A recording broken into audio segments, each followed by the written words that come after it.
Magandang araw ho sa inyong lahat. Ngayon po ay Friday. It's our Strong Family Prayer and Exhortation. Kumusta na po kayo? At muli po tayo ay dadako sa pananalangin at pagpapasalamat na tayo ay patuloy sa ating misyon na gampanan. Dapat gampanan bilang mga anak ng Diyos. At tayo po ay mananalangin sa oras na ito. Samahan niyo po ako. Shall we pray? Aming Ama, marami pong salamat muli sa araw na ito.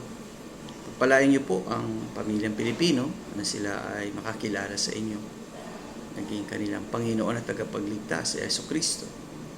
At hinihiling ko inyong kapayapaan na maghari sa bawat pamilyang Pilipino sa pangalan ni Jesus. Amen. Nais ko pong pagpatuloy ang ating strong exhortation sa Ephesians chapter 4 and verse 32. And be ye kind one to another, tender-hearted, forgiving one another, even as God for Christ's sake hath forgiven you. Well, napakagaling ho na ang bilin ni Apostle Paul sa church, particular sa Ephesians, na sila ay maging mabait sa isa't isa at may malambot na puso na nagpapatawaran kung may pagkukulang, may pagkakamali. Ang bawat isa is pagbigyan na, hayaan na nating manalo siya ngayon, and then sa kanyang prinsipyong pinaiiral, pero nandoon pa rin yung pagpapakita natin na tayo ay anak ng Diyos dahil may mabuti tayong patutuo. Malawak ang ating pangunawa dahil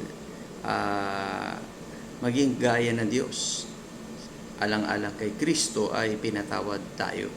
Sa kabila ng andami na rin natin kasalanan, pero tinatawad tayo ng Diyos sa pamamagitan ng pagtanggap natin kay Jesus at pag-amin natin na tayo makasalanan.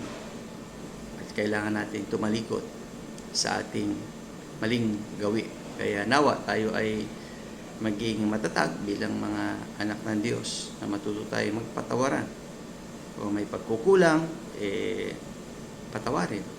Kung may pagkakamali, ay humingi ng tawad upang magampanan pa rin natin ang ating misyon sa mundo na ito, na maging matatag ang pamilyang Pilipino, maging matatag ang relasyon natin sa isa't isa. Maraming pong salamat. See you again tomorrow, Saturday, sa ating Strong Family Prayer and Exhortation.